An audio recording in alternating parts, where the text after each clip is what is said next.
relaxation rooms. They were even given goodie bags with free T-shirts. They were completely pampered. And yet what's happened here, we've seen with Josh and Rob, completely harassed every single day. Now we've got reports from And they've been going after Guardian reporters as well. So yeah. Biggest paper, not just in the UK, but in Europe, they're harassing them as well. So total 180. Total flip. And, you know, people say, oh, it's just a game of golf, it's just a talking shop. No, the talking shop is the G7. That's the puppet show. This is where the real power is in evidence, because it's a giant lobbying organization. And again, Charlie Skelton reported about 30 minutes ago that people who he's with, other journalists, are now going out and buying groceries in their own hotel, which is completely away from the Bilderberg Hotel, outside the perimeter, being approached by cops in the car park and being asked to search their vehicle and basically asked questions, asked for their passport again. So they've kind of restricted the security perimeter somewhat, but they're still harassing journalists to an even greater extent, which again proves that this is the real center of power. They're really nervous about anything whatsoever leaking out of this conference because it holds more sway than the G7 puppet show. We debated this year going to Bilderberg because we have exposed it. We already have sources. We know their agenda. We would be able to report remotely, and it's very expensive to send 3 reporters. But I decided to do it because we're really beginning to have victory over these people. They understand that informationally, if we can identify them to the public, it begins to move them into check and then checkmate. That's why they're so desperate. They've been indicted before for Lockheed scandals. They've been indicted in World Wildlife Fund scams. I mean, this is really a nasty group. This is Mafia 2.0. But really, what's new is really old. This is the original Mafia. This is the proto-Mafia. And they cannot survive exposure. But if you look at how they're behaving here, it just shows that they can't help but act authoritarian because it's their arrogant, disconnected nature. So many years, people that work at the hotel won't talk to us when we go into the hotel a week before, days before. But then after the Bilderberg group is so rude to them, they will then come and meet with us at local pubs or other hangouts and give us the intel we need. That's why they don't let us in a week and a half before at the hotel now. It's why they've got a security perimeter miles and miles out, because they know we're doing old-fashioned journalism of, hey, listen, here's a nice tip for dinner. You're going to have some really evil people here in a week. They'll look at you weird. I can't talk to you about that. Well, just listen. When they won't let you look them in the eyes, when you hear them talking about planetary tyranny, and when they're really rude to you and hateful and don't tip you, just know these are the global mafia. Google Bilderberg, do your research, decide what's best to do, and if you just want to let these criminals get away with this, or if you want to give us information. And we would always get incredible information, to the point we're followed at all times by spooks when we're there. Jim Tucker is followed continually. They wait outside his hotel room. They break in his hotel room. They bug his hotel room. So that's why they're trying to keep you back, because they are deathly afraid that we're going to learn about the criminal activities going on inside. Paul Watson. No, they're kind of flipping back to the model they had in Greece. I think it was Voulimaini 2009, where they literally, you know, follow people around the town, secret spies following them in and out of their hotels. You know, that blew up in their faces. After that, they kind of relented a bit. Watford and Copenhagen was very much more relaxed. So they now seem to be flipping back to that paradigm where they're completely paranoid about journalists getting anywhere near this conference, because this, again, is where the real power is wielded. And we got more information on the agenda coming out. Klaus Kleinfeld, who is the head of Alcoa, he is there representing the Business Roundtable. Now, of course, from the Bilderberg's official website, they claim that they're not discussing the TPP, which is complete nonsense, because, you know, there are numerous heads of major corporations there right as this deal is set to be authorized with a fast track with the TPA, which could come down as soon as Thursday. So Klaus Kleinfeld, who is a regular Bilderberg attendee, is there. He represents the Business Roundtable. Now, if you go on the Business Roundtable group's website, basically 75% of it is devoted to lobbying for the passage of the TPP. The people involved in the Business Roundtable control $7.2 trillion in annual revenue, and he's there lobbying on their behalf. with all these finance ministers, with these heads of state at Bilderberg. So again, you know, just a talking shop, nothing going on there. Also, ISIS. In the news today, we've seen, it was top of the Drudge Report earlier today, ISIS planning dirty bomb. Obviously, we have John Allen attending Bilderberg this year. He's the specialist head of combating ISIS for the US. Again, allied with the release of this Pentagon document, which said that they knew arming jihadists in Syria and Libya would create this Salafist principality, in other words, ISIS. They knew that would take place, and they wanted it to take place in order to topple Assad, which they couldn't get done before. Now ISIS controls half of Syria. That agenda is going through. So he's going to be there discussing that. We've got Ryanair's Michael O'Leary. The Independent wrote a kind of sophomoric, jokey article about how the fact that Michael O'Leary is there means that this is nonsense, and because he's seen as quite an ostentatious character in the United Kingdom. But he's been a public advocate aggressively of the United Kingdom staying in the European Union. So he's going to be there talking, discussing about how to discredit the Out campaign when that vote on the EU referendum comes up before 2017, because that's what they did at Bilderberg in previous years. With Ireland, with the Lisbon Treaty, they schemed how to discredit the No campaign in that. Eventually, they were successful. So that's why he's there.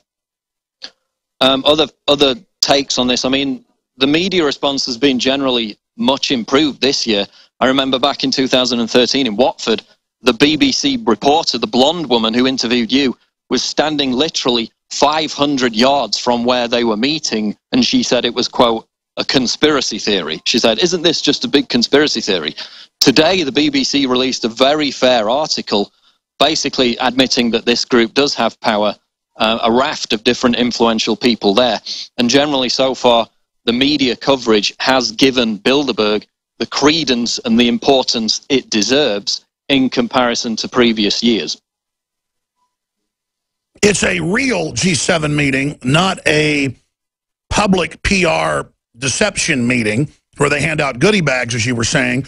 And once they admit that this stuff's going on, everyone's been told for 60 years there are no elites, ultra-rich don't meet in secret. Once people start paying attention to this, instead of the Kardashian dad putting on a dress, it is game over. And I keep hammering that. This is a secret, illegal, taxpayer-funded lobbying meeting with all the key players of the Anglo-American establishment haggling over fine-tuning their takeover and how to sell fraudulent elections. Let's face it. That's what they do. They aren't going to meet on how to discredit the vote to get out of the EU for the UK. They're figuring out how to make it look like Scotland didn't really vote to stay, that the UK isn't going to vote to stay, or that it is going to. They're there basically figuring out how to bamboozle people, but it's not going to work forever, Paul. It's not going to work forever because a bigger and bigger spotlight is being shined on this conference. And again, that's testified to by the media coverage. The fact that Bilderberg is taking place after the G7 is important. It normally takes place before, which suggests this year they're not only setting the consensus, which G7 then kind of rubber stamps, but they're actually making the final decisions on a lot of these issues. And a key one is related to ISIS, because from the information we've got, they're going to trump up this ISIS threat, which is a genuine threat because it was created by arming those jihadists in the first place, but they're going to use it to target, quote, terror financing, which means economic totalitarianism. And that's their excuse to take over the internet, take over all transactions, and kill cash, which they have all their CEOs publicly promoting right now. Yeah, and the very fact they would even entertain banning cash, I mean, from my perspective, it's never going to happen. There would be a worldwide revolt against it. But the mere fact they're considering it and promoting it is testament to their extreme What they're going to do is it's going to be quasi-illegal. It'll be legal, but they're going to act like it's illegal with asset forfeiture, seizure, and the rest of it. I mean, look at this headline. Clearing your browser history can be deemed obstruction of justice in the U.S. Stay there, Paul. I want to talk more about what you predict's going to happen with the security forces and the rest of it, because this is all a microcosm of the larger global police state Bilderberg is establishing. Stay with us. Teams, may leave Cleveland to a new victory. What does it matter at the end of the day? Nothing. We know about Kim Kardashian's stepdad wearing a dress. Meanwhile, the global elite are putting fluoride in the water to brain damages and writing books how they do it, laughing at us like eco-science. The White House science czar wrote a book admitting it, how they do it to brain damages and reduce our fertility. But see, that's not as cool as LeBron James, because people have been drinking fluoride. And it just comes down to, we are identifying the real world. They put us in this media fantasy land and laugh at us. I'm coming out of the media fantasy land going, look at this. And you can see more and more we're able to really wake people up. Briefly, we've got specials that run every week. But we might go 6 months before we offer a special, say, on water filters. We're offering what I think is the best deal that we've ever offered on the Pro Pure Pitcher. Now, it is normally $69.95 with the super high-quality, high-powered filter that cuts out the glyphosates, the fluoride, you name it. Comparable pitchers that you get at major stores just have charcoal and take out the bad taste and reduce stuff a little bit. This is the best system for the price out there. It's almost as good as their $200 systems. It's the Pro One G 2.0 filter that is just amazing, the all-in-one filter. It's what I use when I'm on the road. We use it also right here in the office. It's amazing. It's $55.95 right now. That's 20% off. We're running this special through next Wednesday. And then we will not offer this special for another year. And we had to get special authorization to do this. We already have the lowest prices. We have a signed contract with the maker. We are the main global distributor because we offer such low prices. We had to really push to get this because, well, it's joke level. I mean, it basically cuts out almost all their profit and all of ours, but it's a loss leader. Infowarsstore.com or 888-253-3139. And if you can't afford or you don't want the stainless steel model that's bigger and takes maybe a minute to put together, this takes no time to put together. It's just great to take to work, great to have in your truck, great to take camping. It also funds the operation and sending our reporters around the world. So it's a win-win-win, 360 win. Anything I do, I look at it. Do I feel good about what I'm promoting? Does it make my conscience really feel ecstatic? Not just okay, but wow, I feel good doing this. I'm high on that, folks. I mean, that's my philosophy, and I know a lot of people have that philosophy. Just the globalists have the opposite philosophy. That's important we point that out. You know, I like to give pleasure, not hurt. But I also want to smash the heads in of tyrants, and I'll do it politically. We have to have that sheepdog instinct, though, to want to defend as well. Infowarsstore.com or 888-253-3139.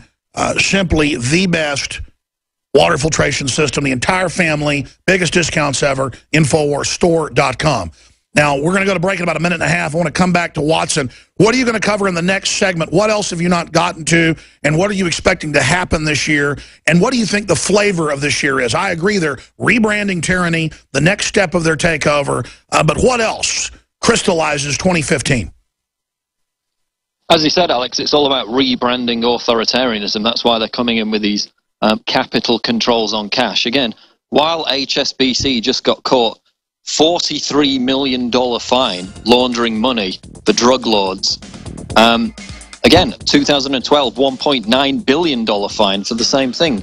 Yet, that 3 of the top people from HSBC are now at Bilderberg, or will be tomorrow, including the head of the BBC Trust, talking about how to squeeze the middle class. So we need to be watched, we need to be surveilled in terms of finances because we might be cheating on our taxes, yet they're laundering money. And they're above the law, and they run the narcotics aircraft that's come out. And of course, they fly drugs out, the Genesis little kids out. Radio These are some nasty people. We'll be back. Stay with us. Ladies and gentlemen, you haven't really ever heard firearms manufacturers as sponsors on my syndicated radio show or the nightly news or the news website, Infowars.com, because the companies I've been approached by were not the highest quality, and they weren't as affordable as they should be, so I refused probably 30, 40 firearms manufacturers over the years. Well then, about 6 months ago, we get contacted by Head Down Firearms, hdfirearms.com, owned